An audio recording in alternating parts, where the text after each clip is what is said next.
Hello, my name is Amber Woods, and I am the Pathway Lead for the Early Childhood Education Pathway for Gwinnett County Public Schools.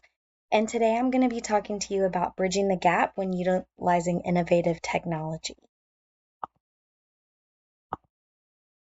First, we're going to look at the different types of adopters of different innovative technologies. Basically, people will adopt technology at different speeds. So first we have the innovators. These are people who are really willing to experience new ideas. They're venturesome, they take risks, they're usually pretty tech savvy, and they're typically the ones who will bring the innovation in. Next, we have early adopters. These are typically people in leadership positions who are aware of the need to change, they're comfortable with the new ideas, and they're willing to try something new. Next, we have early majority. These are people who are not usually in leadership positions, but they have good interpersonal networks and they're going to be very deliberate in adopting new innovations. So basically, they need to see the worth in what they're adopting, and they're usually more willing to do it before the average person. Then we have the late majority. These are usually people who are a little bit skeptical of change. They will eventually adopt, but only after it's been tried and shown to be successful by the majority. And then last, we have the laggards. These are usually people who are very traditional, very conservative, and a little bit resistant and skeptical of change. So they really want to make sure that it works, and that it's worked for other people before they adopt. And you can see on the chart in the middle, most people fall into the early majority and late majority categories. So that's really where a lot of people are going to be in adopting innovative technologies. So, as a leader, how I would utilize the early adopters, like the innovators, the early adopters, the early majority. The diffusion rate of any innovation is going to be highly related to the extent of the change agent's promotion efforts. And that's from Mensley et al. 2022. Basically, what that means is innovators, early adopters, and early majority, if we're promoting these innovations and really showing their success and giving resources and support, then we can help speed up the diffusion rate and really make sure that new innovative technology that we want to be adopted is being accepted and implemented by everyone. So for me, how I would use innovators, they are going to be the ones who really introduce the innovative technology. I'm going to engage these tech savvy people, and then I'm going to have those participate in pilot programs, give them early access, really give them a chance to see if there's any issues that we need to resolve, and then they can start to engage the early adopters. My early adopters can then provide advice and information about an innovation to the early majority since they are the ones usually in leadership positions. So they're going to use interpersonal communication between the innovators and the early adopters. And then they can then use mass communication to communicate that information out. So they can communicate those benefits, those success stories. And those are going to be really important for the early majority. The early majority is really going to serve as the link between my innovators and early adopters to the late majority and the laggards, because these are the people who are, they have those strong communication networks, they're in the field.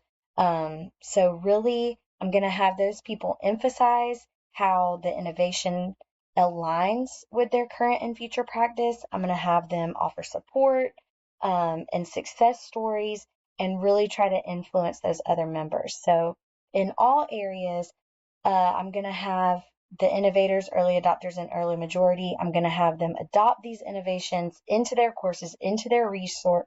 I'm going to have them overcome that negative thinking and then motivate others by sharing content and benefits of their adoption experiences.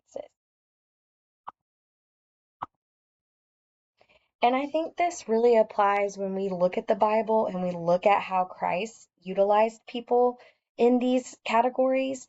The innovators, he really used his disciples to spread his teaching. So he trained them. He gave them deeper teachings, deeper experiences. And these were the people who were really excited about what he was talking about, and they were going and spreading the word. The early adopters, he reached out to people who were respected by their peers, and when he would do things for them, he would then have them go out and spread the word about him. And then early majority, we see things in the Bible like preaching to the masses, performing public miracles, really giving them that proof um, of what Christ can do for you.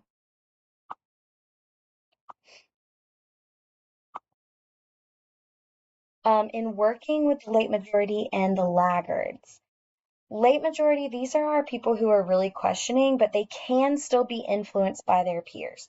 So I'm really going to push my people in the early majority to share those success stories, share their information, share their resources, share what's working.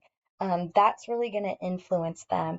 And with the laggards, same as well, but I'm really going to have them have additional support and additional training because these are the people who are very, very skeptical.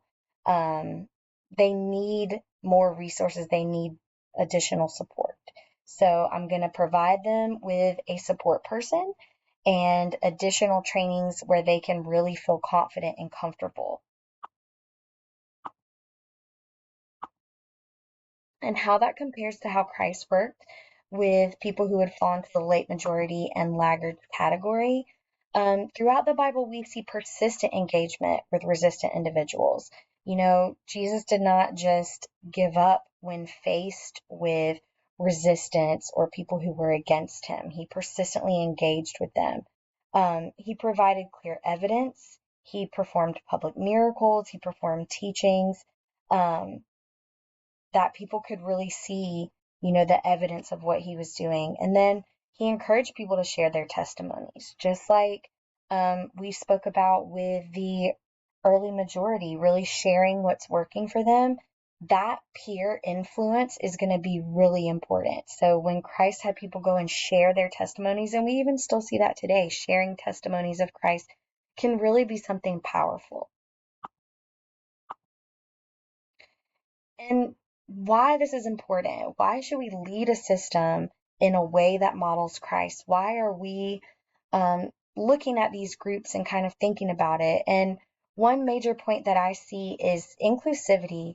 When we're leading a system, we always want to be working for the good of the group, and that is what my goal is. Just like Christ, I want to consider what each individual needs, no matter when they're adopting an innovative technology. I want them to be successful. So each adopter has a different place, but in the end, we're all going to have to come together in the system. Also looking at, just that servant leadership perspective. Christ was a servant leader. He prioritized the needs of others. He prioritized us over himself, and I think that's what a good leader needs to do. So in order to have everyone reach their full potential, even those people who are very resistant to change, we need to consider how they're going to be adopted and what each group needs to be in order to be successful. Because at the end of the day, you have people who are very excited and very willing to change, and then you have people on the other side of that. And so everyone's going to need their own type of support.